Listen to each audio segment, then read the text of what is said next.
Hello students, welcome to M for PRT and TGT. Aided junior के लिए science की जो भी बच्चे तैयारी कर रहे हैं, तो साइंस में आपका जो सिलेबस दिया है उसमें एक बहुत ही महत्वपूर्ण टॉपिक है कार्य एवं ऊर्जा। तो कार्य और ऊर्जा से रिलेटेड कुछ क्वेश्चंस हम देखते हैं। पहले हम थ्योरी कवर कर लेंगे, सारे ही जो इम्पोर्टेंट चैप्टर्स हैं आपके जो सिलेबस के, उसके बाद न्यूमेरिकल्स कवर करेंगे, ठीक है। तो सबसे पहले मैंने सोचा है कि आपको थ्योरी की क्लासेस प्रोवाइड करा दूँ। तो कार्य और ऊर्जा का जो टॉपिक है वो आपका स्टेट बोर्ड की बुक में दिया गया है, यानी कि सीधा सीधा आपका बुक से उठा करके टॉपिक जो है सिलेबस में रख दिया गया है। तो इसलिए एससीईआरटी की हम ये जो है टॉपिक है इसको कवर कर लेंगे, ताकि इससे अगर एक भी क्वेश्चन फंसता है तो वो आप सॉल्व कर लें, ठीक है। तो कार्य और ऊर्जा में जितने इंपॉर्टेंट क्वेश्चन है मैंने हाईलाइट कर दिए हैं, जो भी इंपॉर्टेंट लाइन्स है, ताकि आपका समय बचे। जीवित रहने के लिए सजीवों को अनेक मूलभूत गतिविधियाँ करनी होती हैं। इन गतिविधियों को ही जैव प्रक्रम कहते हैं, ठीक है। यानी जीवित रहने के लिए जाहिर सी बात है आपको कुछ ना कुछ गतिविधियां जो भी हैं कार्य है करना पड़ेगा। और जो जितने भी सजीव हैं या मशीन हैं उनको कार्य करने के लिए ऊर्जा की आवश्यकता होती है, ठीक है। जैसे सजीव है तो उन्हें भी कार्य करना है तो ऊर्जा की आवश्यकता होगी, और मशीन है उसे कार्य करना है तो भी ऊर्जा की आवश्यकता होगी, ठीक। सजीवों को कैसे कि ऊर्जा उन्हें कहाँ से मिलती है? भोजन से, ठीक है। भोजन खाएंगे, अगर भोजन ही नहीं खाएंगे शरीर में कार्य करने की ऊर्जा नहीं रहेगी। उसी तरह मशीन है तो उन्हें पेट्रोल से ऊर्जा मिलती है या डीजल से ऊर्जा मिलती है, या फिर जो भी ईंधन है विभिन्न प्रकार के उनसे ऊर्जा मिलती है, सूरज की रोशनी से ऊर्जा मिलती है, या इलेक्ट्रिसिटी से ऊर्जा मिलती है। बहुत सारे सोर्सेज है तो उनसे ऊर्जा प्राप्त होती है। करने के लिए दो दशाओं का होना आवश्यक है। वस्तु पर कोई बल लगना चाहिए और वस्तु विस्थापित होनी चाहिए। कहने का मतलब ये है कि विज्ञान की भाषा में हम कब मानेंगे कि कार्य हुआ है?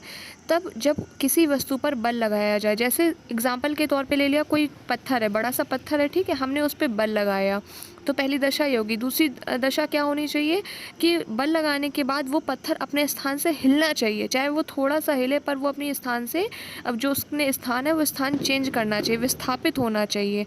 तो अगर वो विस्थापित हो गया तो हम मानेंगे कि कार्य हुआ है, ठीक। अगर हमने बल लगाया उस पत्थर पे लेकिन वो पत्थर अपनी जगह से नहीं हिला, थोड़ा सा भी नहीं हिला, तो चाहे हमने 2 घंटे उस पर बल लगाया और 2 घंटे मेहनत की हो, तब भी ये नहीं माना जाएगा विज्ञान की भाषा में कि आपने कोई कार्य किया है, ठीक है। तो कार्य करने के लिए बल के साथ साथ उस वस्तु का विस्थापित होना, यानी अपनी जगह से हटना या अपनी जगह से उस वस्तु में कोई बदलाव आना आवश्यक है, तभी माना जाएगा कि आपने कोई कार्य किया है, ठीक है। अब यहाँ पर एक फॉर्मूला दिया है, W बराबर F इंटू एस, ठीक है। W क्या होता है? वर्क, यानी कि कार्य जो किया गया है। तो कार्य कब कब होता है? मैंने दो दशाएं बताई हैं अभी आपको, जब बल लगता है और साथ ही साथ वो वस्तु विस्थापित होती है। फिर है कार्य में केवल परिमाण होता है, कोई दिशा नहीं होती, यानी कि कार्य किसी भी दिशा में हो सकता है। जैसे वो पत्थर रखा था, उस पत्थर पर बल लगाया, अब वो पत्थर चाहे उत्तर की तरफ विस्थापित हो, चाहे दक्षिण की तरफ जाए, चाहे पूर्व की तरफ जाए या पश्चिम की तरफ जाए, उससे कोई फ़र्क नहीं पड़ता, बस वो अपनी जगह से हिलना चाहिए, अपनी जगह से थोड़ा सा विस्थापित होना चाहिए। तो केवल जो परिमाण है, जो नाप है, जो डिस्टेंस है, वो इम्पॉर्टेंट होता है, वो चाहे किसी भी दिशा में हो। अब यहाँ पर एक इम्पॉर्टेंट लाइन दी है कि जब किसी वस्तु को एक निश्चित ऊंचाई तक उठाते हैं तो उसमें कार्य करने की क्षमता आ जाती है। जैसे कि कोई हथौड़ा है, वो ज़मीन पर रखा है तो वो सिर्फ रखा ही है, वो कोई कार्य नहीं कर सकता, ठीक है। लेकिन क्या होता है, जब हम उस हथौड़े को उठाते हैं, थोड़ा सा दूर को ले जाते हैं और फिर उसे किसी कील के ऊपर मारते हैं या किसी पत्थर के ऊपर मारते हैं, तो उसके अंदर हथौड़े में क्या होता है? कार्य करने की ऊर्जा आ गई। तो कील पर मारते हैं तो कील क्या होती है? दीवार पर लग जाती है। या पत्थर पर मारा तो पत्थर क्या हुआ? टूट गया। किस वजह से? क्योंकि उसमें ऊर्जा आ गई। और अगर हम उसे दूर तक ना उठाएं और बिल्कुल पत्थर के ऊपर ले जाकर या कील के ऊपर ले जाकर के ही धीरे से वो करें, तो उससे उतना फ़र्क नहीं पड़ेगा या कोई फ़र्क नहीं पड़ेगा। जितना हम दूर उठाएंगे, जितना कस के प्रहार करेंगे, उतना ही ज़्यादा जो है वो कार्य करेगा। जिस वस्तु पर कार्य किया जाता है उसमें ऊर्जा मिलती है, यानी कि उसमें ऊर्जा पहुंच जाती है, और जो वस्तु कार्य करती है उसकी ऊर्जा की हानि होती है। जैसे कि आपने अगर आपने उस पत्थर में वर्क किया है, ठीक है, आपने, तो आपकी ऊर्जा क्या होगी? आपकी ऊर्जा जाएगी। आपने 4 घंटे मेहनत करी उस पत्थर को अपनी जगह से हटाने में, तो वो पत्थर में क्या हो गई? ऊर्जा आ गई, वो पत्थर अपनी जगह से हट गया। लेकिन आपकी ऊर्जा, आपने जो भोजन किया था वो क्या हो गया? आपकी जो कैलोरीज हैं वो क्या हो गई? कम हो गई, ठीक है। तो इस तरह से ऊर्जा क्या होती है? एक से दूसरे में ट्रांसफ़र हो जाती है। जिसने कार्य किया उसकी कम होगी और जिस पर कार्य किया गया उसमें वृद्धि हो गई। तो ऊर्जा का इस तरह से स्थानांतरण हो जाता है। फिर है ऊर्जा का वही मात्रक है जो कि कार्य का है, यानी कि जूल, और 1 किलो जूल बराबर होता है किसके? 1000 जूल। ये जेम्स प्रेस्कॉट जूल हैं, जो कि एक बहुत ही प्रतिभाशाली ब्रिटिश भौतिक विज्ञानी थे। इन्होंने विद्युत तथा ऊष्मागतिकी के अनुसंधानों के लिए विशेष रूप से ये प्रसिद्ध हुए थे और विद्युत के ऊष्मीय प्रभाव के बारे में इन्होंने नियम बनाया और साथ ही साथ ऊर्जा संरक्षण नियम को भी प्रयोग के रूप में सत्यापित किया था। ठीक है, इन्होंने ऊष्मा के यांत्रिक तुलनात्मक के मान की खोज की थी और इन्हीं के नाम पर ही ऊर्जा के जो मात्रक है उसका नाम जूल रखा गया। तेज चलती हुई वस्तु अपेक्षाकृत धीमी चलती हुई वस्तु से अधिक कार्य कर सकती है, जाहिर सी बात है। ठीक है, अब यहाँ पर जो इम्पोर्टेंट है, गतिशील वस्तुओं में ऊर्जा होती है, यानी जो वस्तु गति कर रही है उसमें भी ऊर्जा होती है। जैसे गिरता हुआ नारियल गतिशील कार्य बहुत इंपॉर्टेंट है, ये पूछा जाता है कि गिरते हुए नारियल में कौन सी ऊर्जा होती है या गतिशील कार्य में कौन सी ऊर्जा होती है, तो ये याद रखेंगे। लुढ़कता हुआ पत्थर है, उड़ता हुआ हवाई जहाज है या बहता हुआ जल है, बहती हुई हवा है या फिर दौड़ता हुआ खिलाड़ी है, इनमें कौन सी ऊर्जा होती है, तो इनमें गतिज ऊर्जा होती है। ये नाम ही आपको याद रखना है। गतिज ऊर्जा का उदाहरण दे दिया जाता है और फिर ऑप्शन में पूछा जाता है कि इसमें कौन सी ऊर्जा है, गतिज ऊर्जा है कि स्थितिज ऊर्जा है, तो आपको ऑप्शन में टिक कर देना है गतिज ऊर्जा। और मोस्टली गतिज ऊर्जा का उदाहरण पूछा जाता है, तो इसको आप ज़रूर याद रखेंगे। ठीक है, किसी वस्तु में उसकी गति के कारण जो ऊर्जा निहित होती है वही उसकी क्या होती है, गतिज ऊर्जा होती है। तो ये एक थोड़ा सा इंपॉर्टेंट था, तो मैंने आपको बता दिया। वस्तु की गतिज ऊर्जा है वो उसकी चाल के साथ बढ़ती जाती है। ठीक है, चाल के साथ गतिज ऊर्जा बढ़ती है। किसी निश्चित वेग से गतिशील वस्तु की जो गतिज ऊर्जा है उस वस्तु पर इस वेग को प्राप्त करने के लिए किए गए जो कार्य है उसके बराबर होती है। तो ये तो एक थ्योरेटिकल सी चीज़ है। पर एक इम्पॉर्टेंट फार्मूला देखते हैं। m द्रव्यमान है, ठीक है, तथा इस एक समान वेग यानी कि वेलोसिटी v है। ठीक है, तो इसमें गतिशील वस्तु की गतिज ऊर्जा क्या होगी, तो E बराबर हाफ mv²। ठीक है, कभी कभी ऐसा ही हो जाता है कि 4 फॉर्मूले दिए होंगे, इनमें से कौन सा सही है। ठीक है, इस तरह के भी क्वेश्चन पूछे जाते हैं। तो कुछ भी दिया हो सकता है, E बराबर हाफ mv लिखा हो सकता है, E बराबर mv लिखा हो सकता है, E बराबर हाफ mv² लिखा हो सकता है। तो आपको E बराबर हाफ mv² में टिक कर देना है।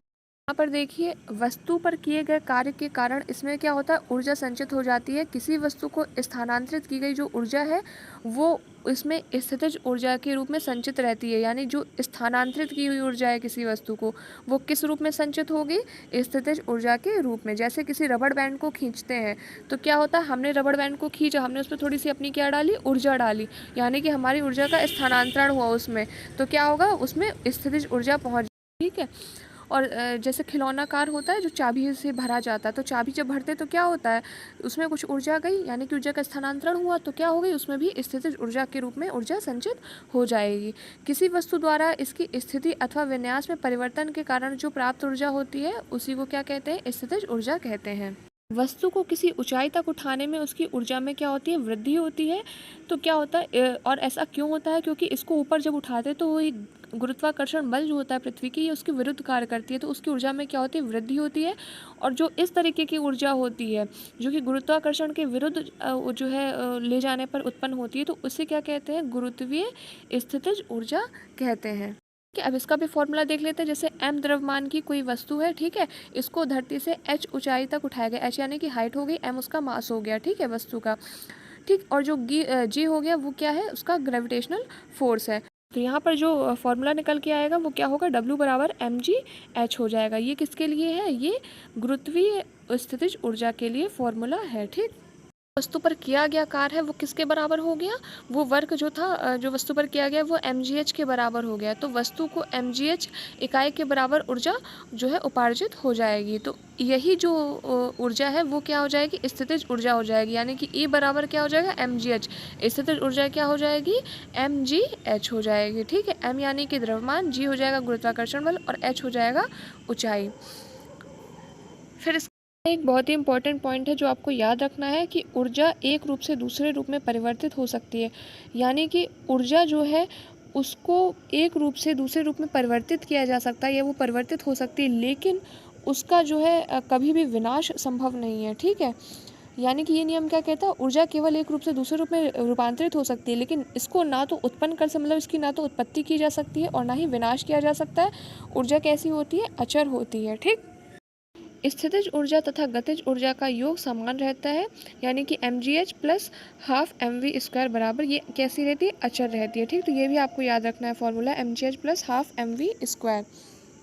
कार्य करने की दर या ऊर्जा रूपांतरण की दर को शक्ति कहते हैं। यदि कोई अभिकर्ता t समय में w कार्य करता है तो शक्ति क्या हो जाएगी, p बराबर w/t। ठीक है, तो ये फॉर्मूला आप याद रखेंगे। p बराबर क्या होता है, w/t होता है, और जो शक्ति या पावर है उसका मात्रक वॉट होता है। फिर है 1 वॉट बराबर कितना होता है, 1 जूल पर सेकेंड होता है। ये भी कभी कभी पूछ लिया जाता है, इस तरह के क्वेश्चंस काफ़ी पूछे जाते हैं। ठीक है, और अगर किलोवाट की बात करें तो 1 किलोवाट बराबर 1000 वॉट होता है, यानी कि 1000 जूल पर सेकेंड हो जाएगा।